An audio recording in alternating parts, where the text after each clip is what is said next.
Vamos a continuar el tema, ¿no? Esta es la parte 2 de diabetes mellitus. Previamente habíamos quedado, ¿no? La cetocidosis diabética hasta su tratamiento y bueno, hasta el edema cerebral. Ahora vamos a pasar al coma hiperosmolar no cetósico, que no es una presentación de complicación aguda de la diabetes mellitus de forma frecuente, pero bueno, a diferencia de la cetocidosis diabética en la cual el aporte de insulina era hasta 0.1 unidades por kilo peso, pues la corrección en este caso es la insulina 0.05, o sea, la mitad, ¿ya? Y bueno, que el potasio y la glicemia se deben controlar cada 2 horas durante las primeras 12 horas y cada 4 horas durante el resto de las 24 horas. Pues básicamente tomando en cuenta esto, pues vamos ya a la definición del coma hiperosmolar.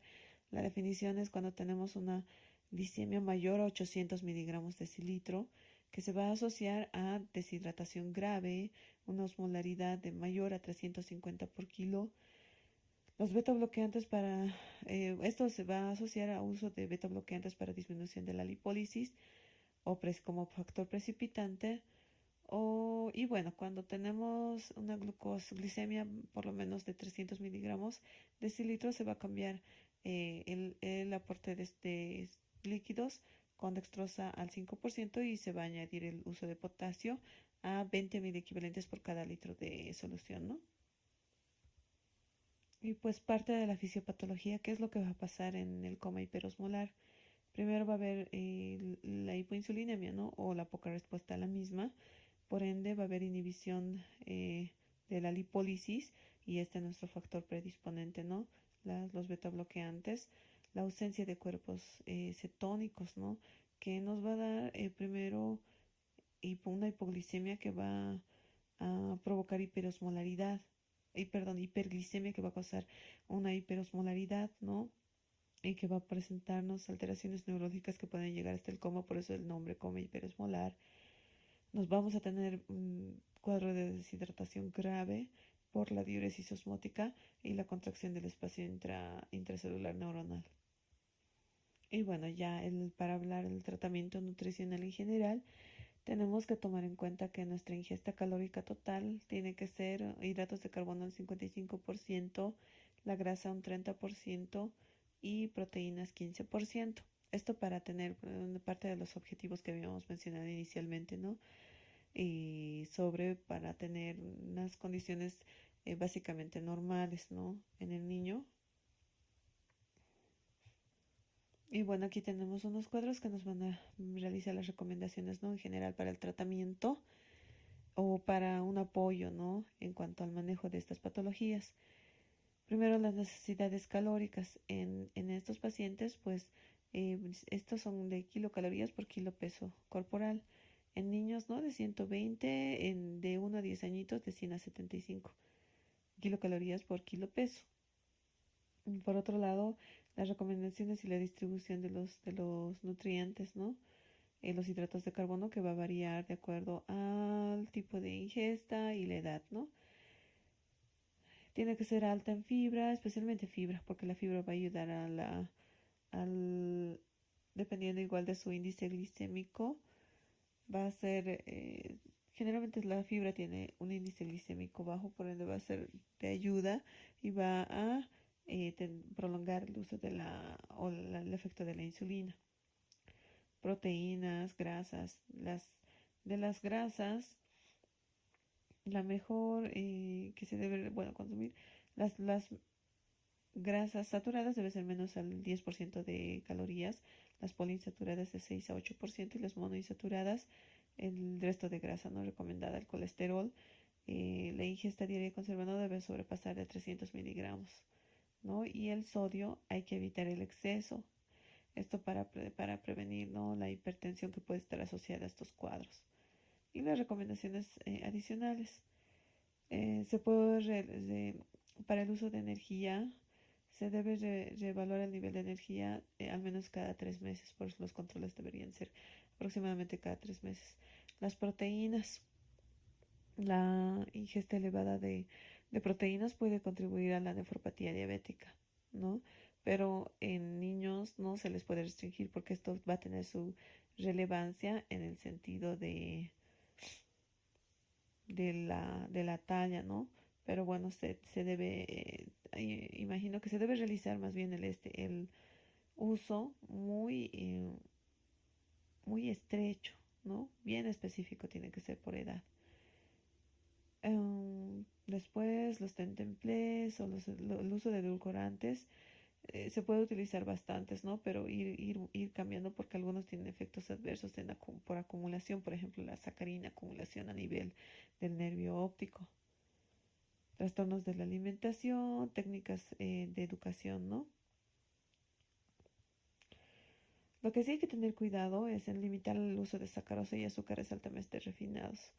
La sacarina, como mencionaba, ¿no? Tiene relación con cáncer de vejiga y se acumula también en la, en el nervio óptico. Por otro lado, la dieta con fibra útil se debe realizar esto para el control de la glicemia. Se puede realizar la ingesta de grasa poliinsaturada, ¿no? Y con una relación de poliinsaturada con saturada de 1.21 y menos del 10% de calorías deben derivar de las grasas saturadas. Para un control de la glucosa, pues como habíamos mencionado, ¿no? Tenemos la hipoglicemia postprandial y la nocturna que se deben controlar, ¿no?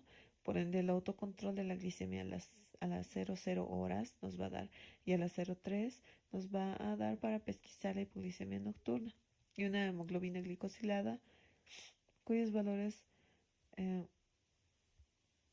van a ser de tipo prolongado, es decir, de entre tres meses, ¿no? Que es la más verídica. Los valores esperados, ¿no? De glicemia tienen que ser entre 80 a 140. Si es alta la glicemia que hemos controlado en este horario, tenemos que aumentar 10 a 15% de insulina de acción larga o una insulina rápida. Por otro lado, tenemos el sistema de control continuo de la glucosa que puede realizar valoraciones de cada 5 minutos durante 72 horas. Nos va a dar como un pequeño ciclaje, ¿no? de glicemias de control y va a tener mucha repercusión a la hora de poder hacer la valoración o la modificación del tratamiento. Debemos tener un control continuo de glucosa en tiempo real, ¿ya? Y bueno, en el sentido del sistema de control continuo de glucosa, va a tener como un tipo alarmita en el cual la alteración, ¿no? Dependiendo de los valores que pongamos como normales. Luego, la hemoglobina glicosilada es un índice fiable que tiene un control glicémico a largo plazo. 120 días generalmente dicen, porque al ser eritrocitaria, ¿no? O de la hemoglobina, la vida media de un eritrocito es de 120. Pero teóricamente incluso nos da de una valoración de 2 a 3 meses. El deporte mejora la regulación de la glucosa mediante el aumento de receptores de insulina y algunos pierden la capacidad de formación de glucagón y adrenalina. El manejo. El tratamiento oportuno va a reducir la presentación de retinopatía, nefropatía y neuropatía o eventos cardiovasculares, infarto e ictus.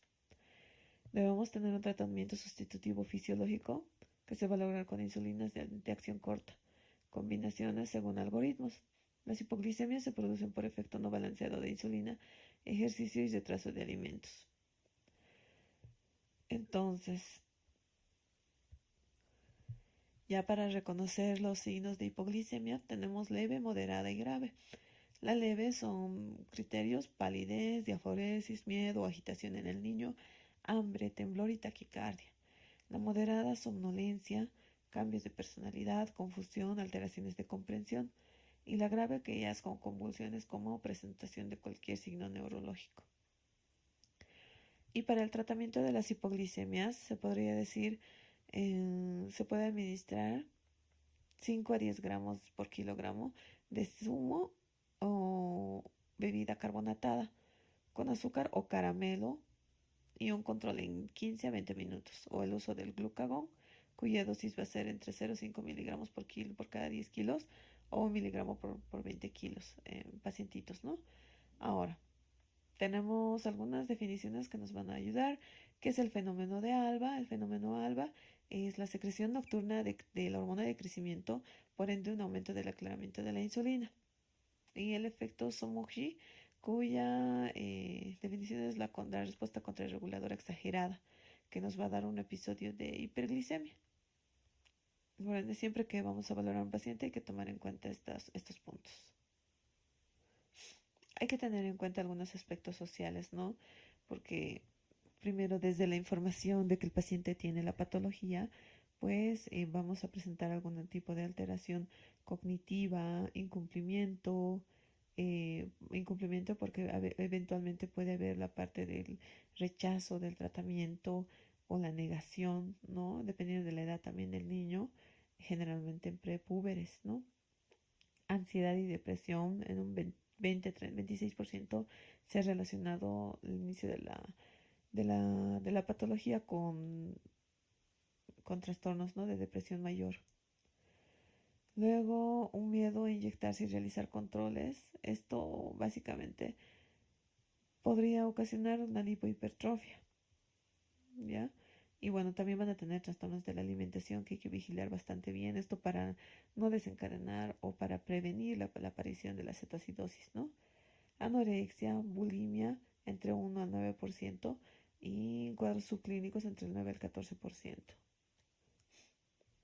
Y bueno, el tratamiento en ocasiones especiales, como teníamos en cuenta que cualquiera de estas complicaciones se van a exacerbar con presentación de hormonas contrarreguladoras. Las hormonas contrarreguladoras se presentan cuando hay infecciones, cirugías y bueno, en el caso de las infecciones hay que podrían alterarse el control glicémico y puede precipitar una cetoacidosis diabética. Entonces el tratamiento es mantener la hidratación, controlar los niveles de glucosa y evitar la cetoacidosis, ¿no? Si se puede iniciar el aporte bioral o endovenoso cuando la glucosa se encuentra por entre 50 y 60. Y en el caso de cirugía, tenemos cómo se van a sintetizar las hormonas del estrés, el cortisol y demás, van a provocar resistencia a la insulina. Por ende, en la cirugía sería bueno aplicar insulina y luego pasar hasta tener teóricamente la vía oral disponible. Y por otro lado, ¿cuáles son las complicaciones a largo plazo? ¿No? Las complicaciones a largo plazo son la retinopatía, nefropatía, que son microvasculares, y las macrovasculares, alteraciones de la coronaria, accidentes cardiovasculares, perdón, y enfermedades vasculares periféricas. Las nefropatías periféricas o autónomas se debe realizar un control oftalmológico cada 3 a 5 años luego del inicio de la diabetes mellitus de tipo 1 y menos de esto generalmente menos de niños de 10 años. En cuanto a la nefropatía, ¿qué es lo que va a pasar? Como va a haber hiperglicemias importantes, se va a realizar la glucosilación de proteínas, un engrosamiento de la membrana basal, microalbuminuria, por ende la microalbuminuria va a ser nuestro primer indicio y se tiene que realizar el control, cuyo dato va a ser de 30 a 300 por cada 24 horas y posteriormente nos va a dar, ¿no?, una proteinuria franca. La prevención va a ser con el uso meticuloso o el control meticuloso de la hiperglicemia, la presión arterial, el uso de IECAS y restricción de proteínas, ¿no? Por otro lado tenemos la parte de la retinopatía. Podrían provocar microaneurismas, hemorragias puntiformes, exudados duros y blandos, dilataciones venosas, venas rosariadas microvasculares, intrarretinianas, o el tratamiento de todas ellas, pues dependiendo del grado, son con la fotocoagulación por láser. Bueno, por otro lado tenemos la neuropatía diabética, ¿ya? En la cual, por la vía de los polioles y la glucosilación no enzimática o las alteraciones del mioinositol van a afectar a las células en la composición multicelular del nervio periférico, ¿no? Eso es por las altas concentraciones de glicemia. Y bueno, ¿qué es en la clínica que va a presentar? Va a ser percepción térmica alterada. Y el umbral doloroso va a ser termoinducido, ¿ya? Van a tener estas fases, ¿no? Primero, bueno, podría presentar mejoría con el control metabólico. Los inhibidores de la aldolasa y reductasa se puede utilizar para disminuir los metabolitos de la vía de los polioles. El ácido alfa-lipoico, que es un antioxidante, puede estimular a la producción del óxido nítrico. El uso de anticomiciales, antidepresivos y AINES van a ser pues básicamente parte del manejo del umbral doloroso. ¿Ya? Cuanto a otras complicaciones, tenemos el enanismo, más hepatomegalia y sobrecarga de glucógeno, se llama el síndrome de Mauriac, ¿no? Que tenemos la característica de cara de luna llena, eh, el perímetro abdominal puede estar aumentado y puede haber hepatosplenomegalia o hepatomegalia. Esta es una imagen de una niña con síndrome de Mauriac, ¿no? Que ya en fase avanzada, ¿no? Ya con cuadros repetitivos de cetoacidosis. Por otro lado, tenemos la presentación de osteopenia, síndrome de movilidad articular limitada, piel tensa, seria, alteración del crecimiento y retraso de la maduración. El pronóstico, la pubertad puede retrasarse y la talla final puede ser menor que la potencial genética, esto dependiendo de la edad a la que ha sido diagnosticada la patología.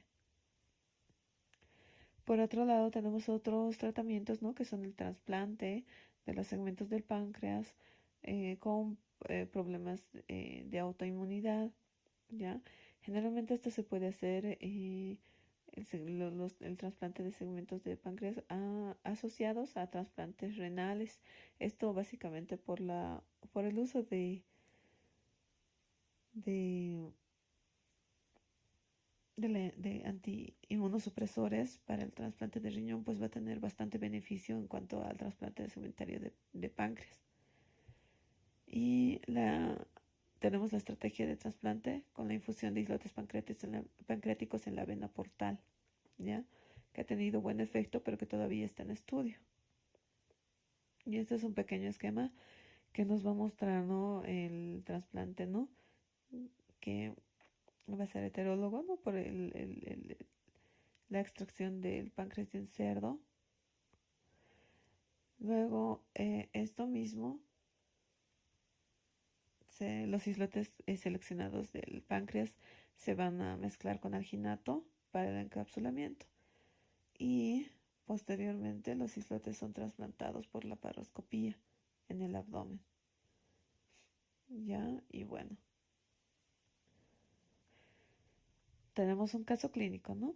Un paciente de 12 años de edad, con antecedentes de madre, con obesidad e hipertensión arterial, padre diabético, dieta rica en carbohidratos, no practica deporte, acude por dolor en rodillas.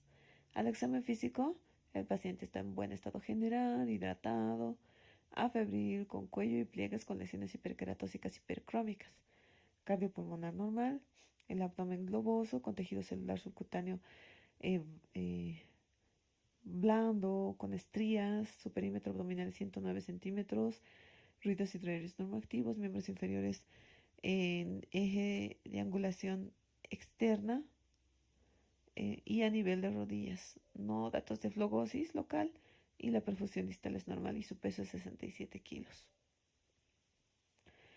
Y bueno, eso de forma introductoria para ya entrar a la diabetes de tipo 2. La diabetes de tipo 2 va a tener básicamente como central la obesidad central y la resistencia a la insulina. Esta diabetes de tipo 2 también se le ha denominado anteriormente no insulino dependiente o de inicio adulto, que no tiene tendencia a cetosis. Pero esto de no insulino dependiente, pues eventualmente en algunos sí puede utilizarse insulina, ¿no? Para el control de la regulación de las glicemias. La obesidad crea resistencia a la insulina y compensa aumentando la secreción de insulina, posteriormente hiperinsulinemia. Luego hipertrofia de las células beta y por ende su disminución, ¿no? Esto se va a realizar porque hay glucotoxicidad, lipotoxicidad, que va a acompañarse de un incremento de triglicéridos y una disminución de la expresión de los genes de la insulina. No necesitan insulina para sobrevivir ellos, pero puede mejorarse, ¿no? El control glicémico con insulina exógena. Y bueno, aquí tenemos un pequeño esquema en el que tenemos un páncreas saludable que va a formar insulina y por ende la introducción de la glucosa intracelular. En cambio, la de tipo 2 va a tener mayor producción de insulina, pero la célula, como no la reconoce, sus receptores están disminuidos por la toxicidad de glucosa y de lípidos, pues entonces no se va a introducir la glucosa, por ende la glucosa se va a aumentar y así también la insulina. En cuanto a la epidemiología, se podría decir que el porcentaje de niños que presentan diabetes mellitus de tipo 2 se va a presentar mayormente entre 2 y 19 años. Obviamente hay las excepciones, ¿no? De la presentación a menor edad, pero bueno, básicamente la mayoría o el pico es entre 2 y 19 años y se presenta entre 1,46 por cada 1000 en niños, ¿no? Tenemos las variantes, ¿no? De los genes, el factor de transcripción 7 similar a la 2, que puede tener un papel en la función de la célula beta, ¿ya? Por otro lado, en cuanto a nuestros factores de riesgo son alimentos o consumo alto de alimentos de alta energía, obesidad, inactividad física, nivel socioeconómico bajo, deprivación del sueño y síndrome metabólico. ¿Cuál es el síndrome metabólico? Es el síndrome también conocido como X, en el que tenemos hipertensión arterial, tenemos el perímetro abdominal por encima de los dos desvíos estándar de percentil por edad para niños, y también hipertrigliceridemia, hipercolesterolemia y resistencia a la insulina. Y como manifestaciones clínicas tenemos que la diabetes mellitus de tipo 2 hasta el 10% puede desencadenar cetocitis diabética, pero no es tan frecuente, ¿no? Como mencionábamos. Por otro lado, tenemos la presentación de acanthosis nigricans, que son lesiones hiperqueratóxicas en los pliegues, y que son hipercrómicas, ¿no? Tenemos la presentación de estrías, la relación cintura-cadera, ¿no? Que es lo que nos va a predisponer, ¿no? En laboratorio se puede solicitar la hemoglobina glicosilada y la historia familiar de diabetes de tipo 2 y diabetes gestacional como antecedente de importancia. Entonces, ¿cuáles son los criterios para diabetes mellitus de tipo 2? Criterios son sobrepeso, ¿ya? El índice de masa corporal mayor al 85 para la edad y el sexo, peso para la talla mayor al 85% y peso mayor a 120 del peso ideal. Más los criterios de cualquiera de los siguientes: historia familiar, ¿no? O raza o etnia nativos, americanos, afroamericanos, o signos de resistencia a la insulina, que son la acantosis nigricans, la hipertensión, dislipidemia, síndrome de ovario poliquístico. La enfermedad de inicio generalmente, ¿no? 9 a 19 que habíamos dicho, 10 añitos. Se produce la frecuencia cada 2 años, prueba se refiere a la glucosa en ayunas. Nuestro casito, nuevamente, nuestros antecedentes de importancia: madre con obesidad y hipertensión arterial, ese es un criterio, padre diabético, ¿no? Y bueno, nuestro paciente tiene dieta rica en carbohidratos, no practica deporte. Y bueno, este podría ser un hallazgo secundario porque él está acudiendo ahorita por dolor de rodillas, ¿no? Pero del examen físico está en nuestro cuello y pliegues con lesiones hiperqueratóxicas, es decir, la acatosis nigricans.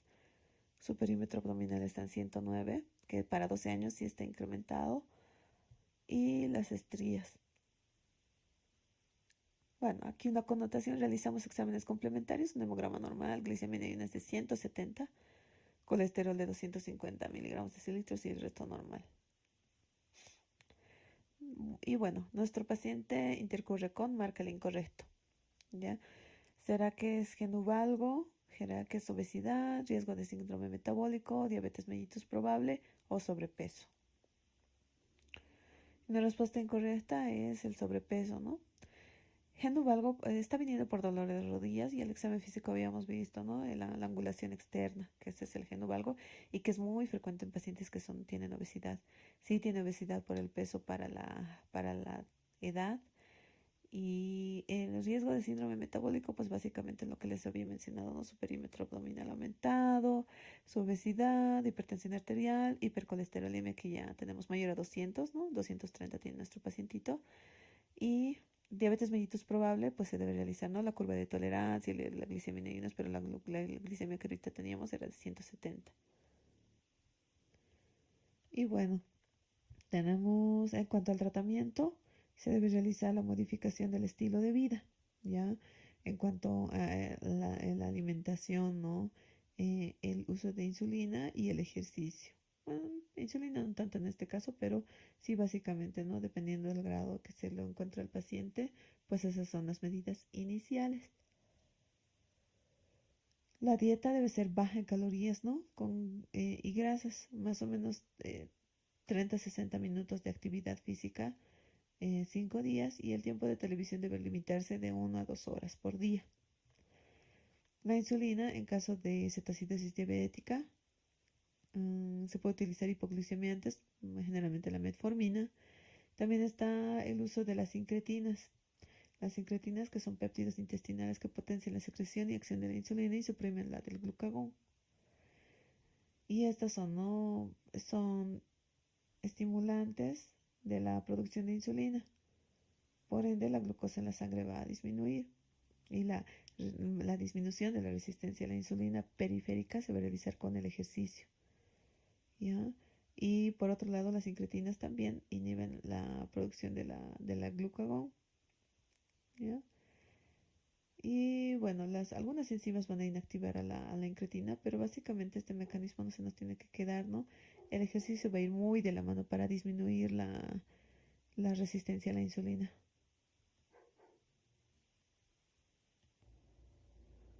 Y bueno, aquí tenemos los agentes hipoglucemiantes orales, ¿ya? Que este es un pequeño cuadrito donde muestran el fármaco, el mecanismo de acción, la duración del efecto, los efectos secundarios y las precauciones. Lo que más se utiliza es la metformina, que va a ayudar a sensibilizar a las células para la insulina. Sus efectos adversos más frecuentes, alteraciones digestivas y acidosis láctica, y las precauciones hay que evitar usar en insuficiencia hepática o renal por su metabolismo. Y bueno, las complicaciones, ¿no? Que van a haber la microalbuminuria o la retinopatía diabética.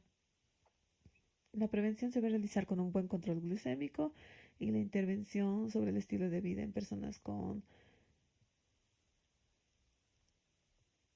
intolerancia a la glucosa.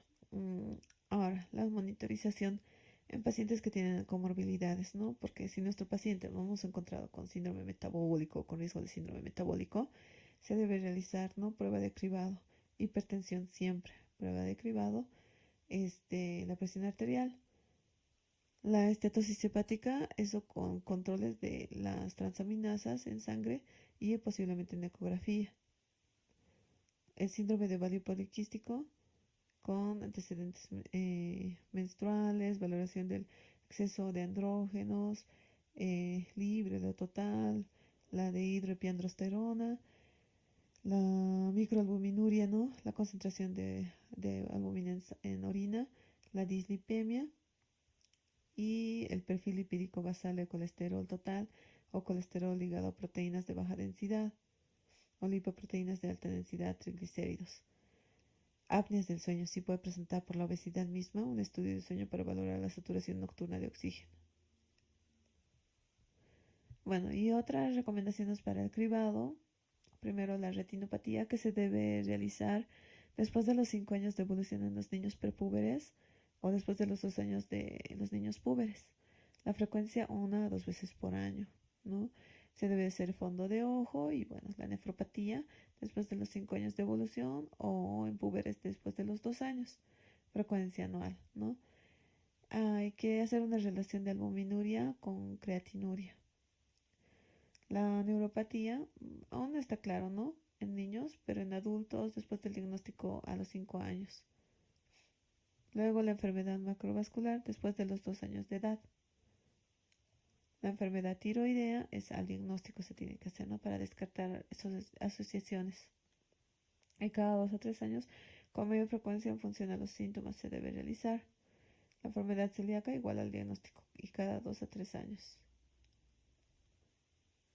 Y tenemos los otros tipos de diabetes. Tenemos el defecto genético de las células B, la presentación de los MODY, ¿no? La presentación de diabetes mellitus en personas jóvenes. Esto se presenta antes de los 25 años y al menos como factor de riesgo 3 generaciones antes de los 25 años. Y los más frecuentes de la clasificación de las MODY son de 2, 3 y 5. Por otro lado, tenemos los defectos genéticos mitocondriales, que pueden estar asociados, ¿no?, a diabetes y sordera con herencia materna, el 20% de presentación aguda, que va a asemejar diabetes mellitus de tipo 1. El síndrome de Wolfram de tipo 1 y de tipo 2 de tipo 1 se asocia a diabetes insípida, mellitus, atrofia óptica, sordera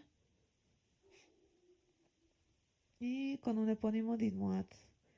El síndrome de Wolfram de tipo 2 presenta atrofia óptica precoz, diabetes mellitus, sordera, menor esperanza de vida. Y la del recién nacido, ¿no?, que puede ser transitoria de acuerdo a predisposición. A los 14 años generalmente puede presentarse ya diabetes como tal. Inicialmente en el neonato puede presentar solo como transitoria. La duración media de la transitoria son 12 semanas y se caracteriza por la alteración de un gen con impronta genética del cromosoma 6q24. Por otro lado, tenemos la deshidratación hipertónica fuera del periodo neonatal. Y habitualmente se puede reducir el tratamiento con el uso de insulina de 1 a 2 unidades kilo peso cada 24 horas. Y bueno, aquí tenemos un resumen de los tipos MODY, ¿no?, de las cuales habíamos dicho que las más frecuentes son la 2, 3 y 5. Y pues el gen mutado de ellas son de la MODY2, glucoquinasa, el factor no debido a la hipoxia de 1 alfa y 1 beta, ¿ya? Y sus asociaciones en cuanto a las malformaciones como asociación. Y bueno, esta es una relación, ¿no?, de las diabetes de acuerdo a sus características clínicas bioquímicas asociadas al de tipo 1, tipo 2 y los subtipos frecuentes, ¿no? La edad típica de diagnóstico en años de la tipo 1 generalmente entre los 10 y 30 años. Diabetes de tipo 2 generalmente mayor a 25, pero eso no descarta, ¿no?, la presentación en menor edad. Tenemos la de MODY de la alteración de la glucoquinasa y de la HNF1A, que la de MODY tipo de glucoquinasa se presenta desde el nacimiento a cualquier edad. La cetacitosis diabética de la diabetes de tipo 1 es frecuente. En la diabetes de tipo 2 no es frecuente y bueno, el resto tampoco. Es dependiente de insulina la de tipo 1 solamente. Y los antecedentes paternos de diabetes es menos frecuente en diabetes de tipo 1, pero es muy frecuente en la de tipo 2. La obesidad es muy frecuente en la de tipo 2. La resistencia a la insulina es muy frecuente en la de tipo 2. La presencia de anticuerpos frente a células beta también es más frecuente en la de tipo 1. Y las concentraciones de péptido C son normales y altas en la de tipo 2. Tenemos otros tipos de diabetes, ¿no? La de IPEX, que es una diabetes de tipo autoinmune. El 90% de las primeras semanas de vida se acompaña de enteropatía, fallo del crecimiento y otros trastornos autoinmunes. Puede haber disfunción autoinmune, poliendocrinopatía, enteropatía ligada al cromosoma X.